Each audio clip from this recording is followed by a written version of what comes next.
많은 사람들이 다이어트를 시작할 때 가장 먼저 떠올리는 음식은 바로 샐러드일 것입니다. 칼로리가 낮고 영양소가 풍부한 샐러드는 체중 감량을 목표로 하는 사람들에게 매력적이죠. 하지만 매일 가치 같은 샐러드를 먹다 보면 금방 질리기 마련입니다. 그래서 제가 준비했습니다. 5가지의 맛있는 샐러드 레시피를 통해 건강한 다이어트를 이어갈 수 있도록 도와드릴게요. 첫 번째 레시피는 그릭 샐러드입니다. 이 샐러드는 신선한 토마토, 오이, 붉은 양파, 올리브, 그리고 페타, 치즈의 조합으로 이루어져 있어요. 신선한 야채가 주는 아삭한 식감과 페타, 치즈의 짭조름함이 어우러져 매일 먹어도 질리지 않는 맛을 선사합니다. 여기에 올리브 오일, 레몬 주스, 소금, 후추를 드레싱으로 사용하여 더욱 풍미를 살려보세요. 두 번째는 병아리콩 샐러드입니다. 단백질이 풍부한 병아리콩을 주재료로 사용하여 포만감을 오래 유지할 수 있는 샐러드입니다. 삶은 병아리콩에 토마토, 오이, 고수, 그리고 아보카도를 넣고 믹스합니다. 마지막으로 라임즙, 올리브 오일, 소금, 그리고 약간의 칠리 페퍼로 드레싱을 만들어 곁들여 보세요.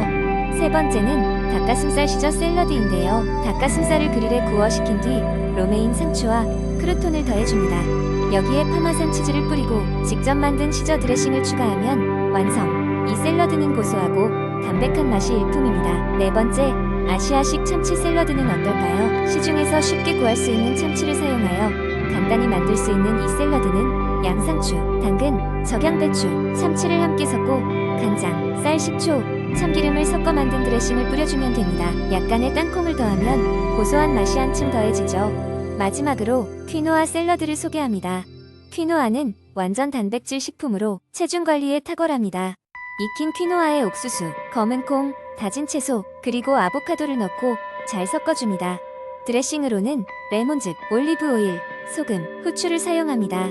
각종 식재료가 만들어내는 다채로운 맛이 중독적이랍니다. 이 5가지 샐러드는 각기 다른 맛과 식감으로 단조로운 식단에 활기를 불어넣어 줄 거예요. 다이어트를 하면서도 맛있게 먹을 수 있는 샐러드로 건강하면서도 맛있는 식사를 즐기세요. 매일 다른 샐러드를 시도해보고 자신만의 특별한 레시피로 발전시켜보는 것도 좋은 방법이겠죠. 두 번째 이야기. 오래전 한 작은 마을에 건강 문제로 고통받고 있던 한 남자가 있었습니다. 그의 이름은 태민이었습니다. 태민은 늘 피로를 느꼈고 혈압도 높아져 있어 걱정이 이만저만 아니었습니다. 병원을 찾았던 그는 의사로부터 심각한 경고를 받게 되었습니다. 태민씨, 지금부터 생활 습관을 바꾸지 않으면 건강이 더 악화될 거예요. 특히 유산소 운동을 꼭 시작하세요. 태민은 의사의 조언을 심각하게 받아들였습니다. 그날 저녁, 그는 동네를 산책하기로 결심했습니다. 첫날은 그렇게 쉬운 일이 아니었습니다.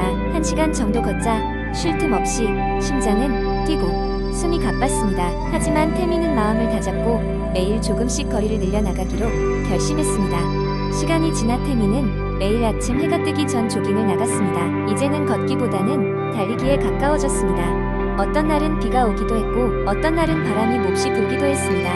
하지만 태민은 단 하루도 놓치지 않았습니다. 그에게 있어 유산소 운동은 그의 건강뿐 아니라 삶의 일부분이었습니다.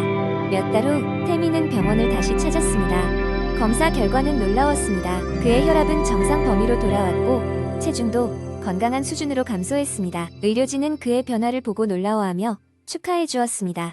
다른 환자들에게도 태민의 이야기를 들려주며 그를 본보기로 삼았습니다. 이후 태민은 그의 체험을 사람들에게 알리고자 운동 동호회를 시작했습니다.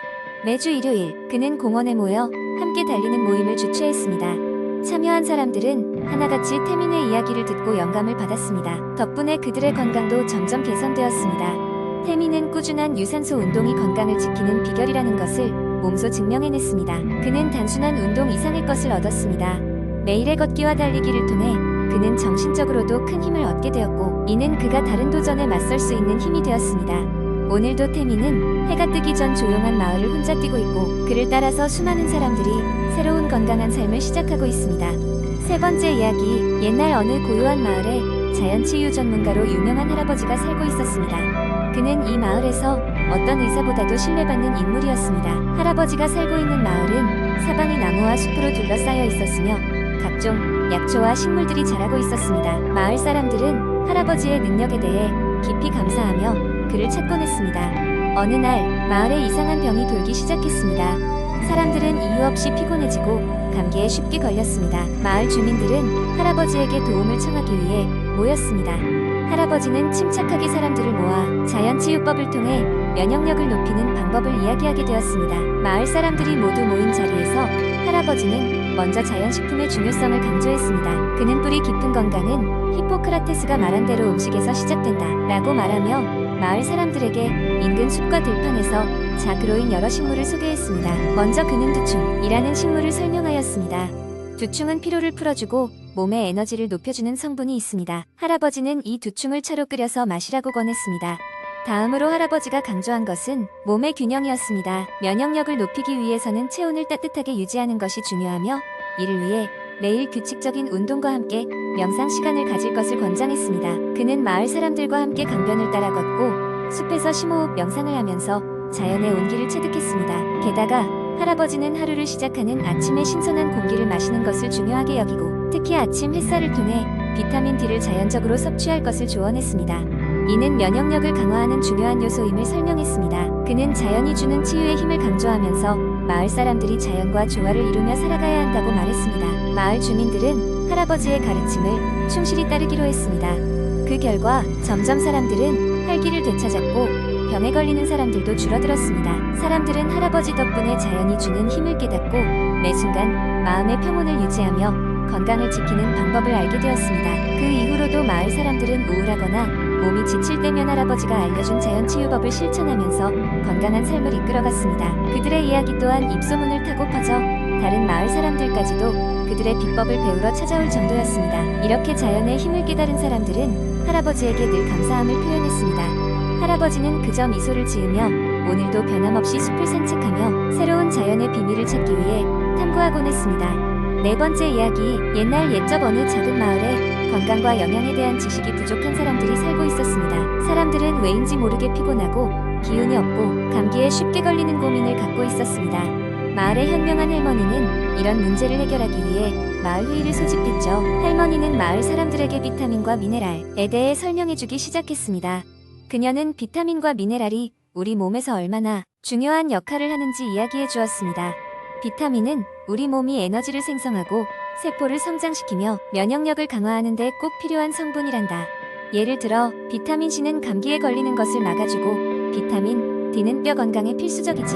비타민 B는 몸에 에너지를 주고 비타민 A는 시력을 보호해주고 말이야. 마을 사람들은 귀를 기울였고 다음으로 할머니는 미네랄에 대해 이야기했습니다. 미네랄도 중요한데 칼슘은 뼈와 이를 건강하게 해주고 철분은 혈액을 맑게 해주지. 마그네슘은 근육과 신경 기능을 돕고 칼륨은 심장 건강에 좋단다. 어때? 정말 멋지지 않니? 하지만 마을 사람들은 여전히 궁금해했습니다. 이 영양소들은 어디서 얻을 수 있나요? 할머니는 웃으며 설명했습니다. 비타민과 미네랄은 우리가 매일 먹는 음식들에 들어있단다. 과일과 야채에는 비타민이 풍부하고 고기나 생선, 콩류는 미네랄을 많이 포함하고 있지. 우리는 다양한 음식을 먹음으로써 이런 중요한 영양소들을 얻을 수 있어. 그날 이후로 마을 사람들은 식단에 변화를 주기 시작했습니다. 매일 다양한 색상의 과일과 야채를 먹고 정기적으로 고기와 생선을 섭취하며 더 건강한 삶을 살기 시작했습니다. 그들은 몸의 변화를 느꼈습니다. 더 이상 쉽게 피곤하거나 아프지 않았고 활력을 되찾았습니다. 이제 마을에서는 할머니의 이야기가 전해져 내려오며 비타민과 미네랄의 중요성을 알게 된 사람들은 병을 미리 예방하고 건강한 삶을 유지하고 있답니다. 할머니의 이야기는 우리에게도 큰 교훈을 줍니다. 비타민과 미네랄의 중요성을 깨닫고 언제나 이를 충분히 섭취하면서 건강하게 살아가는 것, 그것이 가장 중요한 것이란 걸요. 다섯 번째 이야기, 한 도시의 중심, 회색빛 건물들이 즐비한 거리에는 대부분의 사람들이 바쁜 일상 속에서 지쳐가고 있었다. 그 중에서도 미나라는 여자는 도시 생활의 피로와 압박에 시달리며 점점 건강이 악화되고 있었다. 하지만 그녀에게는 자연 속에서 마음을 치유하던 어린 시절의 기억이 있었다. 어머니와 함께 농장에서 보낸 그 행복한 시간들은 그녀의 기억에 깊숙이 남아있었다. 그렇게 도시 생활의 스트레스에서 벗어나고자 한 미나는 자연의 숨결을 자신의 삶에 불어넣기로 결심했다. 미나는 인터넷 서점을 검색하며 공기정화식물이라는 주제를 발견했다. 그녀는 호기심에 가득 차 여러 책을 주문했는데 이러한 식물들이 집안의 공기를 정화하고 동시에 마음까지 안정시킬 수 있다는 사실을 알게 되었다. 뿐만 아니라 이러한 식물들은 각각 다른 특성으로 다양한 이점들을 제공할 수 있었다. 첫 번째로 그녀가 선택한 식물은 선인장이었다. 선인장은 가볍게 키울 수 있는 식물로 집안에 전자파를 감소시켜주는 역할을 한다고 했다. 미나는 작은 선인장을 몇 개를 창가에 두었는데 햇빛 아래에서 자라는 모습이 그녀에게 작은 용기를 주었다. 그 다음은 산세베리아였다. 이 식물은 밤에 산소를 배출하여 공기질을 개선시킨다고 알려져 있었다. 미나는 산세베리아를 침실에 두기로 했고 밤마다 더 상쾌한 기분으로 잠들 수 있었다. 이후 그녀의 불면증은 점점 사라져갔다.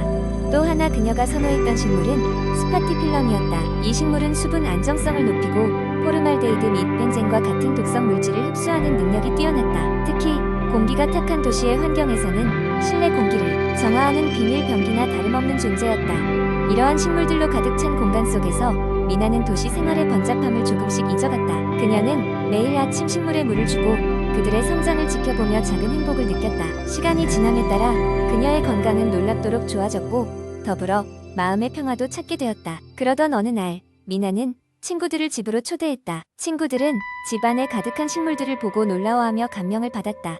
미나는 자신만의 플랜테리어 노하우와 식물들에 대한 이야기를 친구들과 나눴고 그들 또한 저마다 식물을 드리기로 결심했다.